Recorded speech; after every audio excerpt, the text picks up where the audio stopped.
Assalamualaikum warahmatullahi wabarakatuh. Perkenalkan, nama saya Eka Puspitasari, kelas MJ101 Prodi Manajemen. Pada kesempatan kali ini, saya akan mempresentasikan ujian akhir semester mata kuliah Ekonomi Mikro dengan dosen pengampu yaitu Bapak Joko Suharyanto, SE, MM, CPOD.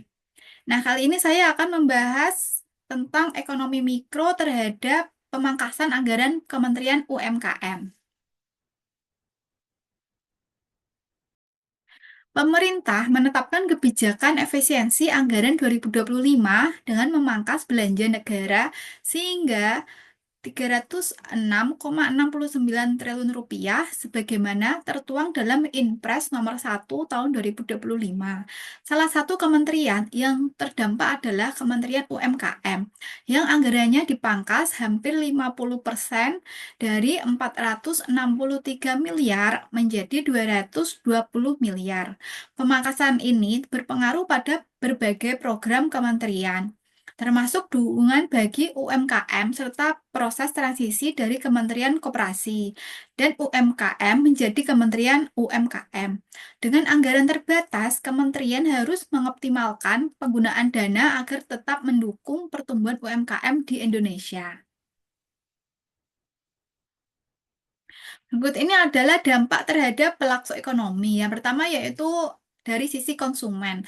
Pemangkasan anggaran Kementerian UMKM dari 463 miliar rupiah menjadi 220 miliar rupiah dapat berdampak langsung terhadap daya beli dan kesejahteraan konsumen. Dengan berkurangnya subsidi serta dukungan terhadap UMKM, harga barang dan jasa dari sektor ini kemungkinan meningkat akibat meningkatnya biaya produksi. Dalam kondisi ini, konsumen, terutama dari golongan menengah ke bawah yang mengandalkan produksi UMKM sebagai alternatif terjangkau, akan mengalami penurunan kesejahteraan. Selain itu, dalam konsep elastisitas permintaan, jika produk UMKM memiliki elastisitas yang tinggi atau banyak substitusi di pasar, maka konsumen akan berpindah ke produk alternatif dari perusahaan besar. Namun, jika produk UMKM memiliki elastisitas rendah atau produk khas atau unik, maka konsumen terpaksa membeli dengan harga lebih mahal, yang pada akhirnya mengurangi daya beli mereka. Berikut ini adalah dari sisi produsen atau pelaku UMKM. Pemotongan anggaran sebesar 242 miliar memberikan dampak signifikan terhadap keberlangsungan UMKM, terutama yang sebelumnya menerima subsidi atau insentif dari pemerintah. Dana yang tersisa lebih banyak dialokasikan untuk belanja pegawai sebesar 84.000 miliar dan operasional sebesar 43 miliar rupiah dan renovasi ruang kantor sebesar 27 miliar rupiah sehingga hanya sedikit yang tersisa untuk bantuan langsung kepada UMKM. Dalam konteks biaya produksi, berkurangnya subsidi berarti UMKM harus menanggung sendiri biaya bahan baku operasional serta tenaga kerja. Hal ini menyebabkan kenaikan biaya produksi rata-rata atau average total cost dan biaya marginal atau marginal cost dan pada akhirnya akan meningkatkan harga jual produk mereka. Jika harga meningkat tetapi daya beli masyarakat tetap atau menurun, maka permintaan terhadap produk UMKM juga akan menurun, sehingga omset mereka berpotensi berkurang. Dalam pasar bersaing sempurna, UMKM seringkali beroperasi dengan jumlah produsen yang banyak, produk yang homogen, dan harga yang ditentukan oleh mekanisme pasar. Jika banyak UMKM mengalami kesulitan hingga keluar dari pasar akibat kenaikan biaya produksi dan berkurangnya dukungan, maka jumlah produsen dalam industri akan berkurang. Kondisi ini dapat menyebabkan penurunan intensitas persaingan dan meningkatkan harga di pasar. Sebaliknya, dalam pasar monopoli, perusahaan besar dengan modal kuat dapat mengambil alih pangsa pasar yang ditinggalkan oleh UMKM yang berdampak. Jika UMKM tidak mampu bersaing, maka pemain besar akan memiliki kekuatan pasar yang lebih besar. Kemungkinan mereka untuk menetapkan harga lebih tinggi, mengurangi pilihan bagi konsumen, dan bahkan membatasi pasokan untuk meningkatkan keuntungan. Lalu berikut ini adalah dari sisi pemerintah. Dari sisi pemerintah, pemangkasan anggaran ini dapat berdampak pada penurunan kontribusi UMKM terhadap PDB. Mengingat sektor UMKM menyerap banyak tenaga kerja dan menyumbang lebih dari 60% terhadap perekonomian nasional, dampak terhadap sektor ini juga akan mempengaruhi tingkat pengangguran dan pertumbuhan ekonomi secara keseluruhan.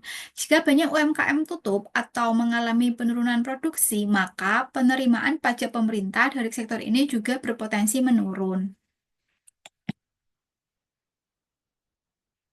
Lalu berikut ini adalah konsep harga dan diskriminasi harga dalam pasar monopoli.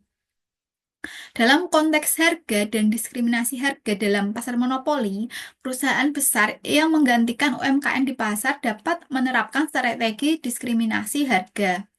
Berikut ini ada beberapa bentuk diskriminasi harga yang mungkin terjadi, yaitu yang pertama, diskriminasi harga derajat pertama. Perusahaan besar menetapkan harga berdasarkan preferensi dan daya beli individu. Mereka dapat menggunakan data pelanggan untuk menentukan harga yang berbeda bagi tiap segmen pasar. Lalu yang kedua yaitu diskriminasi harga derajat kedua. Perusahaan besar menawarkan harga yang berada berdasarkan jumlah pembeli atau paket building produk. Konsumen dengan daya beli tinggi mungkin mendapatkan paket eksklusif, sementara konsumen dengan daya beli rendah mendapatkan produk berkualitas lebih rendah. Lalu yang ketiga yaitu diskriminasi harga derajat ketiga. Perusahaan menetapkan harga berbeda untuk kelompok pelanggan tertentu. Misalnya, harga lebih tinggi untuk wilayah perkotaan dan harga lebih rendah di pedesaan. Lalu berikut ini adalah saran dan solusi kebijakan berdasarkan teori ekonomi mikro. Yang pertama yaitu insentif pajak bagi UMKM.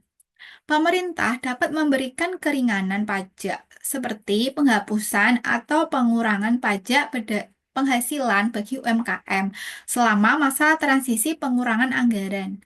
Hal ini dapat membantu mereka tetap bertahan dan menjaga daya saing di pasar. Lalu yang kedua yaitu segmen pembiayaan alternatif. Karena pengurangan anggaran menyebabkan keterbatasan bantuan modal, pemerintah dapat bekerja sama dengan perbankan dan institusi keuangan untuk memberikan pinjaman berbunga rendah atau kredit khusus bagi UMKM. Program kredit usaha rakyat atau KUR dapat diperluas agar lebih banyak pelaku usaha kecil yang dapat mengakses modal usaha. Lalu berikut ini adalah dari efisiensi dan prioritas program. Dengan anggaran yang terbatas, Kementerian UMKM perlu lebih selektif dalam menentukan program yang akan dijalankan.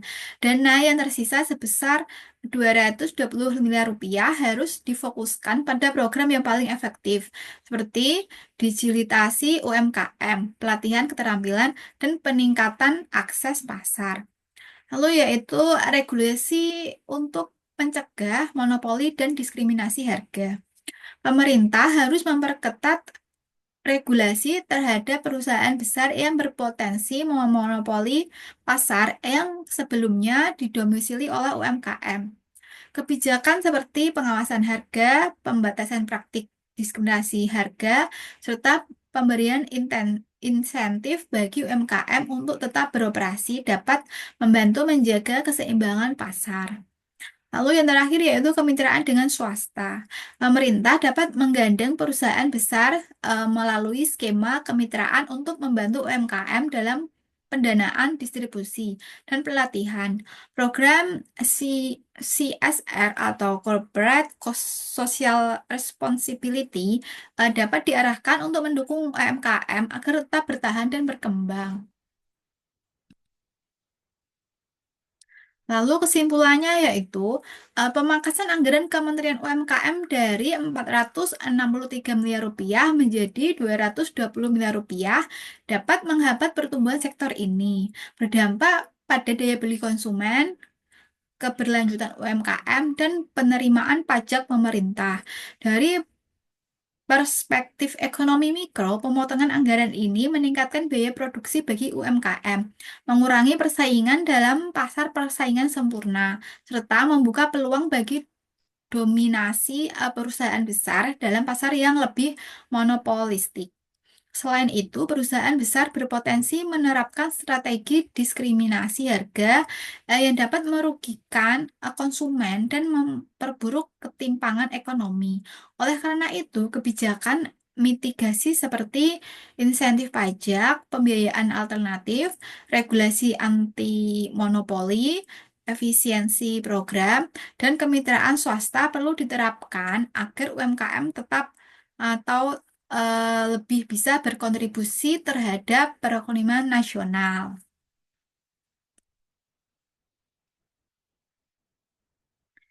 Nah, berikut ini adalah sumber berita dari wacana tersebut. Yang pertama yaitu Biniskom dengan judul Anggaran Kementerian UMKM tersisa sebesar 220.000 miliar setelah dipangkas hampir 50%.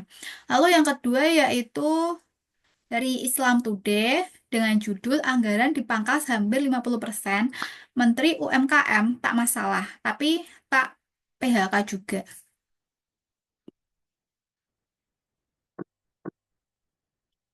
Cukup sekian presentasi dari saya. Apabila ada kesalahan dari kata atau kalimat, saya minta maaf. Terima kasih. Wassalamualaikum warahmatullahi wabarakatuh.